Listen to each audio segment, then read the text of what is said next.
Y Dios bendiga a los hermanos que van a ver esta clase.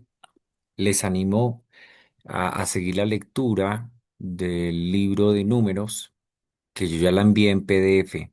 Se hace un pequeño resumen para ir fortaleciendo los temas, ¿sí? El no solamente quedarnos, hermana Gloria, bendiciones. Qué bueno. El no solo quedarnos en estos espacios que son muy reducidos, son muy cortos de... Buenas mm, noches, pastor. Dios lo bendiga. No le podía amén, amén. contestar. Son muy cortos, ¿sí? Entonces, Dios bendiga a los hermanos que se están conectando. Pastor Hugo, bendiciones, qué bueno verles por este medio. Entonces, les agradezco de corazón que hagan la lectura. Ya envié por adelantado, ya envié por adelantado el de Deuteronomios, vayan leyéndolo, cosa que pues vamos avanzando, vamos avanzando. Queda ya esta clase y otra clase, se finaliza el libro de números, entramos automáticamente al libro de Deuteronomios. Con el favor de Dios, abordaríamos el tema el día lunes y el día jueves para ya ir finalizando. ¿Listo? Gracias a los hermanos que enviaron la cédula, ya vamos a enviar esa documentación. Ya hablé con la hermana Nancy. Entonces, bueno, vamos a entrar, porque pues tú sabes que esta clase se corta automáticamente, entonces el tiempo es valioso. El libro de números nos habla del censo del pueblo de Israel en aquella época. Estábamos viendo que esta nación estaba desanimada, esta nación estaba quejándose, querían volver al faraón. Eh, Podemos ver que el libro de Números nos empieza a relatar el tema de que salen del monte de Sinaí y van al recorrido a la tierra de Canaán. En la tierra de Canaán van a encontrarse la presencia de los gigantes, y esa presencia es lo que iba a traer consigo perjudicaciones. Como resultado, Jehová los sentenció a los 10 espías que estuvieron recorriendo la tierra y vieron estos gigantes. Recuerde que eh, la existencia de los gigantes es un misterio, ¿no? Que no lo voy a abordar acá porque no es el tema, pero esto también tiene un estudio impresionante. Mm, los que no tuvieron miedo fue Josué y Caleb. Josué y Caleb, ellos no morirían en el desierto. Josué y Caleb iban a pasar a la tierra prometida. Los demás no entrarían a Canaán, a la tierra de Canaán. El pueblo de Israel se rebeldizó al escuchar esto porque empezó a hablar con Moisés. Los que han leído el números empiezan a alegar con Moisés: oiga, Moisés, ustedes nos trajeron a morir acá, ustedes nos trajeron aquí para que nosotros muramos y todo eso. Entonces podemos ver que empezaron a debatir, y esta rebeldía ocurrió 6 meses después de la edificación del tabernáculo y solo un año y medio después del éxodo. O sea, ya venía percances, ya se venía problemas en los tiempos de éxodo y en los tiempos de números, en Levíticos. Vemos un pueblo conflictivo, vemos un pueblo inconforme, vemos un pueblo quejangroso, digámoslo así. Y 36 años pasaron sin muchos detalles. Pasaron acá el número de números, mientras la primera generación de Israel iba muriendo. Recuerde, ¿por qué iba muriendo? Porque la rebeldía, las quejas, el desánimo, el inconformismo produjo que Dios en cierto modo tuviera ese inconfort de su pueblo. Entonces podemos ver que en el año 40 un Moisés falla, Moisés también falla, y es sentenciado, perdóname, a no entrar a la tierra prometida Canaán. A partir de ese momento, vemos la segunda generación se prepara para la conquista bajo el liderazgo de Josué. Entonces, fíjese que lamentablemente las complicaciones se vieron en este libro de números. Lamentablemente todo comenzó tan hermoso, el llamado de Moisés, cómo Dios lo cuida, cómo Dios lo escoge, y lamentablemente vemos estos sucesos tan lamentables. La vista panorámica del libro de números, usted lo va a encontrar en el capítulo 1 del versículo 1 al 46, donde habla de muchas personas, números, muchas personas. Censo. El censo se hacía como estrategia militar. Recuerde eso. Números también habla relacionado, hay numerosas personas. El censo se hacía para mirar cuántos hombres y mujeres habían, pero en especial también hombres, para así contar y hacer batallas, ¿no? ¿Para qué?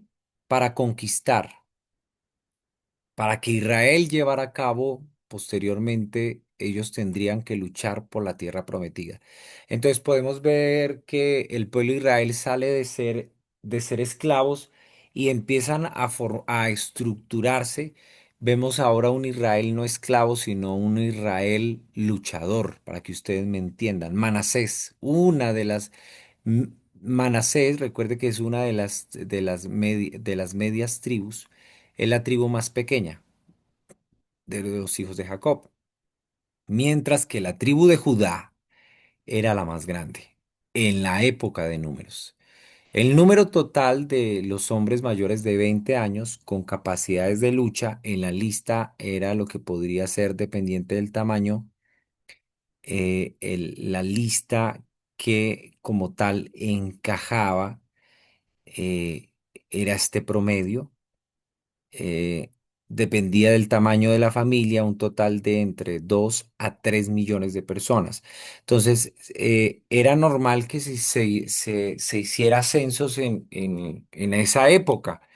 Esa época se hacía censos pues para combatir, ¿no?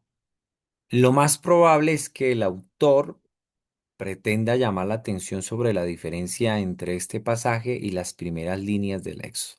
Entonces, cada libro tiene una enmarcación y el libro de números tiene esta enmarcación de que habla de los numerosos personas que habían en el tiempo de Israel. Se describe tanto el pequeño grupo de personas que entraron en Egipto y cómo se cumple la promesa de Dios a Abraham. Génesis 12, que le habla que tu descendencia será como las estrellas. Recuerde que estoy parafraseando, no estoy citando, porque obviamente no lo dice así la Biblia, pero sí puedo parafrasear y decir más o menos la promesa que cada uno de nosotros sabemos, la promesa que Dios le hace, ¿no? Entonces, fíjate aquí, hermanos, fíjate aquí, eh, hacen la preparación para la tierra prometida. Entonces, cuando usted lee Números capítulo 5 del 5 al 9, va a encontrar cómo ellos se preparan en la tierra prometida. O sea que el libro, el Pentateuco, me habla del pueblo de Israel, de la entrada a Egipto, y ahora me está llevando a la salida a la salida de Egipto, me está llevando hacia la tierra prometida. ¿Listo? Entonces, vamos a encontrar que ellos tenían varios tipos de leyes que no solamente la encontramos reflejadas en el libro de Levíticos, que no se les vaya a olvidar, el libro de Levíticos está lleno de leyes, y aquí vamos a encontrar del capítulo 5 al 9 que hay varias leyes sanitarias que ellos usaban para la infidelidad. También tenían esa ley de la infidelidad en el matrimonio para los nazareos. También tenían las ofrendas, leyes para las ofrendas de dedicación. para el tabernáculo, para la dedicación de los levitas. Estas especificaciones, de lo mismo que vimos en el libro de Levíticos, lo vamos a ver reiterado en el libro de Números. Todo esto es, en cierto modo, la preparación del pueblo para entrar en la tierra prometida, ya que ellos debían ser distintos al mundo pagano que les rodeaba. Recuerde ustedes que en las dispensaciones vimos a Caín y Abel. Yo les mostraba una imagen que Caín va a construir su propia tribu, su propia cultura, su propia ciudad, y desde Caín se ve el mundo pagano y desde este costado vemos el linaje de Cristo. Entonces podemos ver que Dios siempre aparta a su pueblo. Dios siempre aparta a su pueblo. A través de estas leyes Dios les apartaba para que se guardaran. Y esto es una aplicación, como dice, aplicación al hoy. ¿Cómo debemos nosotros guardarnos a través de los mandatos que Dios nos ordena en el Nuevo Testamento? Interesante al mismo tiempo en que este segmento del libro es el relato de de la Pascua un año después de que Israel, ojo aquí, la Pascua era una fiesta que ellos hacían en representación de que ellos habían salido de la esclavitud y Dios los había escogido. Y esto era un recuerdo en el capítulo 9 de Números 1 al 14, es un recuerdo de la Pascua, cómo ellos salen de Israel y algo que les iba a marcar para toda su vida.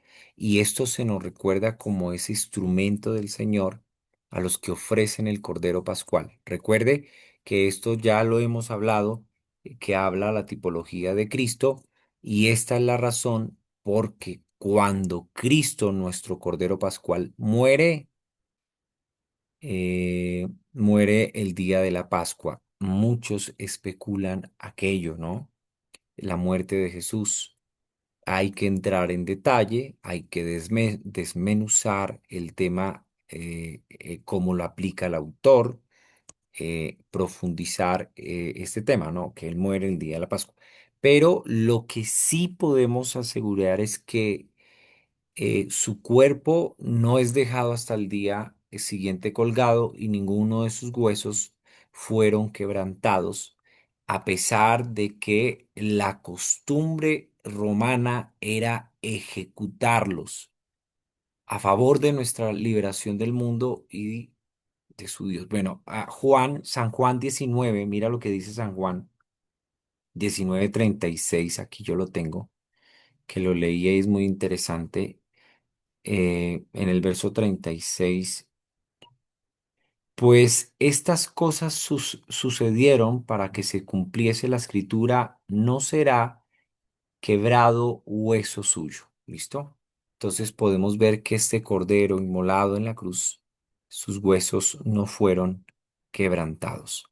Eso podemos hablar de manera, eh, recuerde que yo les he dicho a ustedes, el Antiguo Testamento va acorde con el Nuevo Testamento, no en todas las partes, pero sí se trata de, eso es lo que nosotros tenemos que hacer como estudiosos de la palabra, el hacer como Pablo. Si usted lee las cartas paulinas, Pablo era judaizante, entonces él sabía la Torá. Recuerde que los judaizantes eran los fariseos, sabían de la ley, ¿no? Entonces lo que hace Pablo es hablarle a los judaizantes y toma la Torá y hace esa teología tan preciosa. Toma el Antiguo Testamento, la Torá de lo que estamos viendo, y lo plasma en el Nuevo Testamento. Predica, trae el Antiguo y lo toma y aplica el Antiguo Testamento, pone a Cristo y les expone a los fariseos. Aquí está Cristo. Entonces, eso es lo que nosotros tenemos que hacer como estudiosos de la escritura, ¿no? ¿Cómo yo puedo traer el libro de Números a estos tiempos y cómo yo puedo predicarlo? ¿Cómo puedo yo exponerlo? Qué enriquecedor es para mí el libro de Números y poderlo explicar, ¿sí? Poderlo traer. Entonces es muy precioso esta muestra de Números, ¿no? Y entre ello la Pascua, Cristo. los dos entonces, cuando usted va al capítulo 13 al 14, va a encontrar los dos espías y la rebelión del pueblo en el libro de Números. En el verso 13 al 17 al 33 vas a encontrar cómo los espías dan un reporte infiel de los hechos.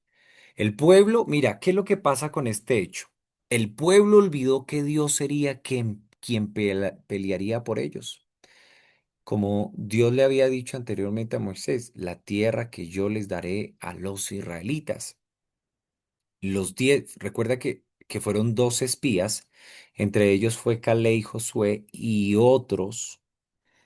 Y recordemos que empezaron a dudar y empezaron lo peor, olvidaron la promesa de Dios. Eso es lo que acontece en el libro de Números. El pueblo, en cierto modo, llega hasta el punto de conspirar para elegir a otro líder y devolverse a Egipto. Esto lo vimos en el video que yo les mostré la vez pasada. Vimos todo el video, cómo entra el pueblo a debatir, a buscar otro líder y vemos la cúspide del pecado, como menciona el autor. Dios, quien ha escuchado todas estas quejas, envía un juicio severo por haber llegado hasta este punto. Capítulo 14, verso 27 al 30. Vas a ver la conspiración. Quejas, quejas, quejas. En el capítulo 14, verso 34, en este pasaje vas a encontrar el juicio impuesto por Dios, la rebelión del pueblo, y Dios impuso un año por cada día que duraron los espías en la exploración de la tierra. Usted va a encontrar algo misterioso que ellos duraron un promedio de 40 días y estos 40 días que ellos pasaron expiando, los 12 espías que fueron a ver la tierra de Canaán, vieron, al volver, vieron gente gigante. Por eso es importante que ustedes lean la lectura, los textos que yo les he dado para que ustedes se empapen más. Y bueno, como dice mucho hermano pastor, ¿puedo leer el libro de Números? Claro, puedes leerlo. No hay, yo no te voy a impedir que lea la Biblia, claro. Entonces puedes leerlo y puedes abordar un poco más este tema. Entonces podemos ver cómo por cada año ellos duraron 40 días allí viendo la tierra. Al volver se le impuso 40 años donde ellos duraron en el desierto. Este pasaje nos deja ver la severidad de Dios. Dios es fuego consumidor. Entonces, Dios mío, es fuerte. Cuando usted se encuentre con el capítulo 22 al 25 vamos a ver la bendición de Balaán. A pesar de la infidelidad del pueblo, Dios muestra que es un Dios fiel. Yo hablaba este tema esta semana, aunque vosotros fueren infieles, yo permaneceré fiel. Ese es un Dios, Dios bueno, como menciona Salmo 100, verso 5, que yo le decía, Jehová es bueno, sí. ¿Por qué? Porque Él está lleno de gracia, lleno de amor, guarda su pacto, guarda su pueblo, impide que la maldición del profeta llamado Balaán, que para mí es un adivinador, cuando segunda de Pedro 2 15 16 Judas 11 son considerados malditos en cierto modo, porque eh, aquel que te maldijere será maldito y aquel que te bendijere será bendito. Y por más de que este hombre quisiera lanzar palabra de maldición al pueblo de Israel, no causó nada porque el gran amor del Señor por su nación y mucho más. Números 24 15 al 19. Por eso muchos pastores dicen, bendigan al pueblo de Israel, porque es la niña de sus ojos. Pero bueno, hay muchas cosas aquí que de pronto se me pasa por alto. Recuerde que yo les dije a ustedes palabras. ¿Cómo se llama este el comienzo? Las palabras, usted va a encontrar palabras claves que yo le decía a usted al comienzo, y es la estrella.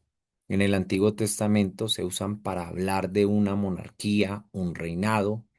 Este rey destruiría todas las naciones enemigas de Israel y su pueblo marchará adelante en triunfo.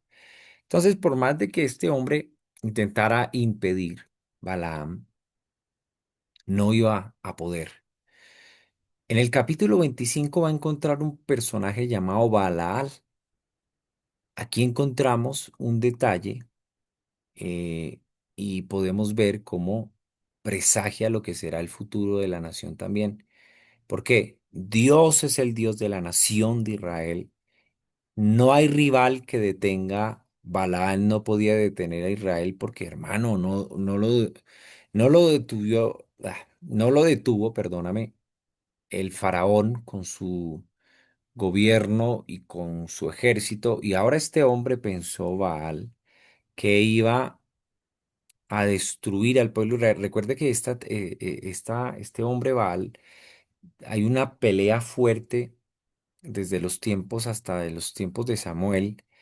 Este personaje es muy importante que ustedes investiguen este hombre o que maldiga lo que él había bendecido. Este hombre lanza palabra de maldición, Balaal, y no pueden impedir.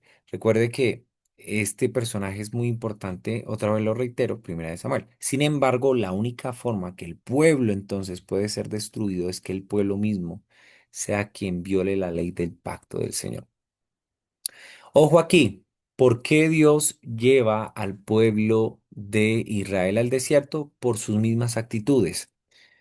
¿Por qué muchas veces Dios nos lleva al desierto? Sí, para probar nuestra fe, por muchas cosas, ¿no?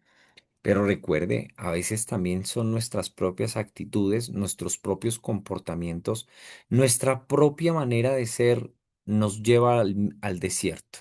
Téngalo muy presente porque es la realidad muchas veces.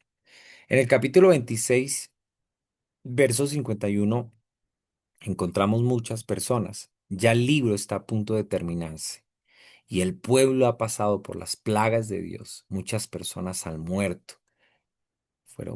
Sí, podemos ver que mueren en este libro, pero un número significativo de personas son preservadas por el Señor, mostrando que Dios sigue siendo fiel a su pacto a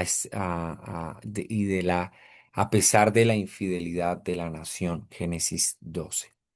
Entonces, fíjese que esto es lo que nos muestra este libro tan precioso que les animo a cada uno de ustedes que lo puedan detallar. Entonces, en este orden de ideas, aquí vamos a quedar y ya vamos a finalizar el próximo, con el favor, con el favor de Dios, el próximo lunes les voy a citar con antelación para que finalicemos este libro. O sea que en este orden de ideas, ustedes ya tienen que tener la tarea hecha del libro de números. Me tienen que enviar el resumen, por favor. Esto les ayuda a muchos porque pues muchos pasaron ahí raspando. Entonces, les agradezco